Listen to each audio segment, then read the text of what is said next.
can be on strong medication, there can be false positives. There's a whole range of issues to consider when we're talking about drug testing and alcohol testing. Tasmania's Auditor-General says the state government's controversial policy to open up wilderness areas to more tourism is working as it should. A report into the expressions of interest process was tabled in state parliament today.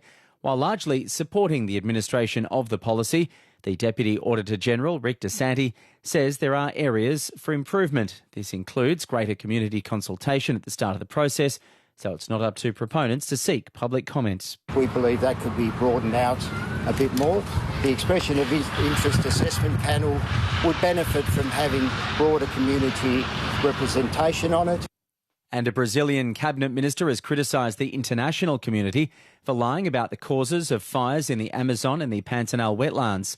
Augusto Alano Ribeiro says countries and individuals are making up data to try to bring down the Brazilian government. I'm Glenn Lauder. That's the latest ABC News.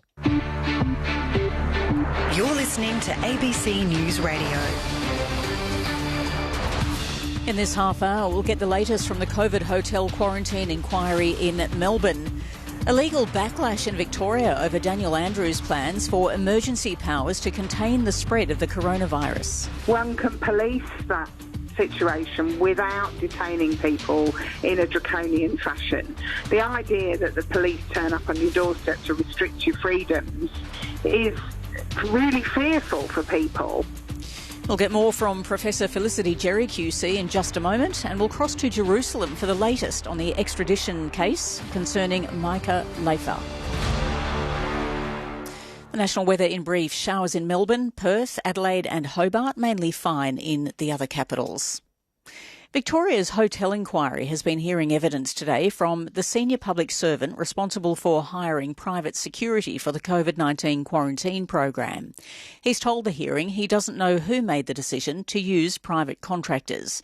Reporter Elias Klur has been following all of the events. Well, Kim Peake is currently testifying. She's the Secretary of the Department of Health and Human Services. Currently, they're examining the Department of Health's role in this program, this ill-fated hotel quarantine scheme. But earlier she did acknowledge that the interagency coordination between departments could have been better, and she also conceded that the departments had very little knowledge or experience when responding to a health emergency.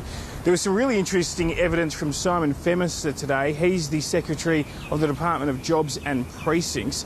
Now, in some text that was shown, some WhatsApp messages that were shown at the inquiry today, it's been revealed that several members of his staff expressed concerns over the use of private security, with one person messaging in this WhatsApp group that it's a cowboy industry, while others were wary of security guards prowling the halls, and that the department was engaging in a rogue industry, effectively. Now, he was also probed on the role of the Department of Jobs when hiring private security. Now, he insisted that it wasn't the department's role to engage, to first decide on whether private security would be guarding these hotels. However, it was commissioned by senior members of the Defence Force, the State Control Centre and the Police Force. That was all determined at a meeting at 4:30 p.m. Now, it has been suggested in earlier evidence that the decision to engage private security was made before then, but Simon Phemister dismissed that idea today. Let's have a listen to him. The day was measured in minutes, not hours. We had 36 hours to plan from the first phone call through to the first busload of passengers arriving. Every time a decision was banked and we were commissioned to act in all other parts of the operation, we did so immediately. And Elias, the inquiry is expected to hear from the Premier this week. That's right. Daniel Andrews was expected to give evidence tomorrow, but he'll now give evidence on Friday at 2:15 p.m. Now, he was asked whether he'd provide more clear evidence than his departmental secretary, Chris Eccles, gave yesterday, in which Mr Eccles claimed to not have a memory of many key dates and pieces of evidence.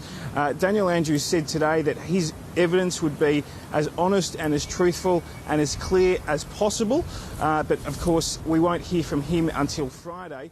In the meantime, though, we'll hear from some very key people, including the Jobs Minister, Martin Pakula, Police Minister, Lisa Neville, and Health Minister, Jenny Mikakos. That's reporter Elias Kluwer speaking to Gemma Vaness. 14 senior legal figures have pushed back against legislation which they say makes it easier for authorities in Victoria to detain people during the coronavirus pandemic. The group of retired judges and QCs has written an open letter warning that the Andrews government's emergency measures bill endangers the freedoms of Victorians. But Premier Daniel Andrews has rejected their assertion that the legislation is unprecedented, excessive and open to abuse. I wouldn't agree with the second and third descriptors they've used, but I'd certainly... Excessive and open to abuse? Indeed, I wouldn't agree with that, because I think you can put a process in terms of the recruitment, frameworks, oversight, all of that I think can be managed. In terms of the first point, though, the notion that it's unprecedented, yes, it is, because we're in a 1 in 100 year event. This is not in any way business as usual, and if you're going to have COVID-safe plans enforced, if you're going to have people doing the right thing so that we jealously guard the low numbers that we are in the process of actually delivering, then you need to have a bigger enforcement team. And they'll play many different roles, but I think we've struck the right balance there. That isn't to say that everyone needs to agree with that view. People can have different views, and if people have got have the time to share those views, that's fine. That's a healthy part of our democratic system. Professor Felicity Jerry QC is one of the signatories to the letter. She says the group's concern is that the legislation lacks proportionality. I think the particular concern that we've raised today is the potential for authorised officers to detain people on likelihoods, which is an extremely coercive power, not a power that's been authorised under any other legislation, and really is significantly restrictive for individuals and very, very powerful for the authorities. And ultimately, there has to be a balance between what's necessary in a pandemic and proportionate, and where governments hand over far too great a power to state authorities like the police. And our concern in relation to this particular part of this omnibus bill is that it really is a step too far to authorise emergency powers of this nature. The Premier argues that the measures, it is unprecedented because he's reacting to a once in a 100 year event. A lot of people would agree with that, wouldn't they? Yes, absolutely. We do have to respond to a pandemic in a way that protects people's right to health. And that, I think everybody agrees with. The question then is whether those responses are proportionate. And in a situation where people are self-isolating, one can police that situation without detaining people in a draconian fashion. The idea that the police turn up on your doorstep to restrict your freedoms is really fearful for people, and the vast majority of Victorians are complying with the lockdown restrictions. So this particular suggestion is really too great a power to hand over to police forces, in our opinion. That's not to say that the measures generally are not sensible, but there are some specifics that we've identified that do not appear to be proportionate, necessary or sensible in the restricting people's freedoms. How could the bill be amended to satisfy you? Well, the suggestion that we've really made is not to bring in that particular provision. There are a range of issues that I could discuss. You know, there are other issues, but in relation to this particular provision, it's perfectly possible to police people. We would know who's in self-isolation, we know who's tested and so forth. It's not necessary to detain people. So the suggestion would be not to enact that proposed restriction.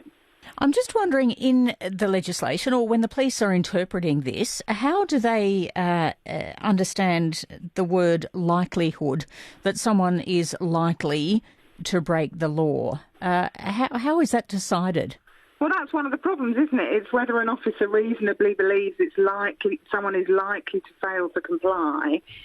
Imagine the powers that gives to the police to make the sorts of inquiries that are necessary to reach that conclusion. It really is an infringement on people's freedoms. We have to expect people to comply. Then if they don't comply, then you have powers of infringement and so forth. But to provide powers to detain people on a belief of a likelihood is far beyond any restriction that we've ever had in Australia or in democratic countries. That's not to suggest that there's sort of freedom to ignore the directions. Clearly, the directions that are already in place, particularly stage 4 directions, are there for a reason, and we can all question whether or not they're particularly proportionate. But this particular piece of legislation is within an omnibus bill that provides such significant powers to the police that our view is it's a step too far. At the moment, the powers are issued under the Public Health and Wellbeing Act. They are extremely coercive. One example that's been used is the public housing in Victoria. In order to enforce the directions in relation to public housing, they had 500 police officers turn up on their doorstep. So in my opinion, the current regime is very draconian. And some people, particularly vulnerable people, are going to be significantly affected. And after a while, you have to consider whether or not the risk to public health requires such draconian measures. Well, you have to say that people in Victoria have done really well to comply with the directions so far. And on all the information that we have, at least publicly, it doesn't appear that we need to provide the police with any greater powers. Do you think there's any build-up of potential litigation against the government over the lockdown? Yes, I imagine some people are significantly affected by the lockdown. And I understand there are a few cases going through the courts. As we reach the end of lockdown, as it appears to be, and the stages to come out of lockdown, there may be fewer difficulties, but certainly there are concerns around the conduct towards people in public housing, the conduct towards vulnerable people, arrests and infringements that have occurred to restrict people's movements, people's rights to protest. So I imagine there will be some significant challenges. That's Professor Felicity Jerry, QC.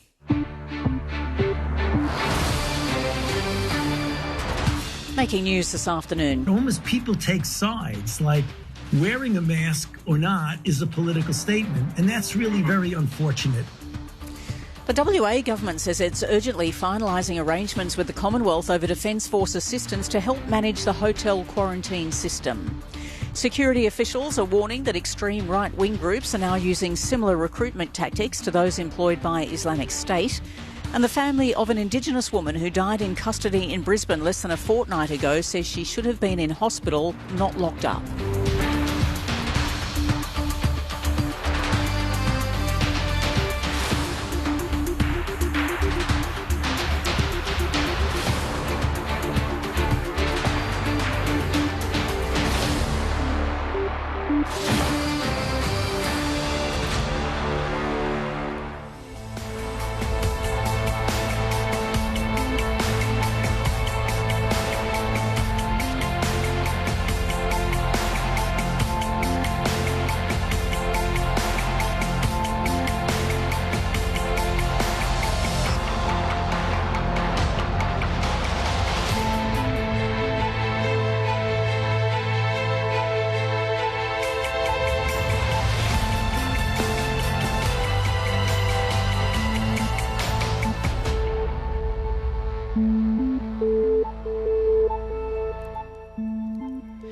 Lawyers for Malka Leifer, the Australian former principal accused of sexually assaulting students in Melbourne, are expected to mount a challenge against her extradition in Israel's Supreme Court.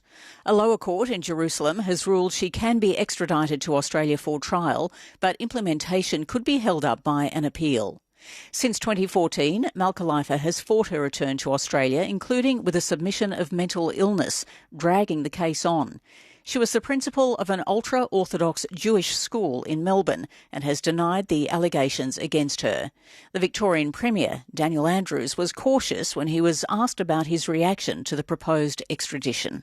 This is a very significant day for victims of child sexual abuse across our entire state, and to come as it does so close to Jewish New Year, can I say Shana Tova to Darcy Ehrlich and her sisters. They're heroes. They're the courage, the grace and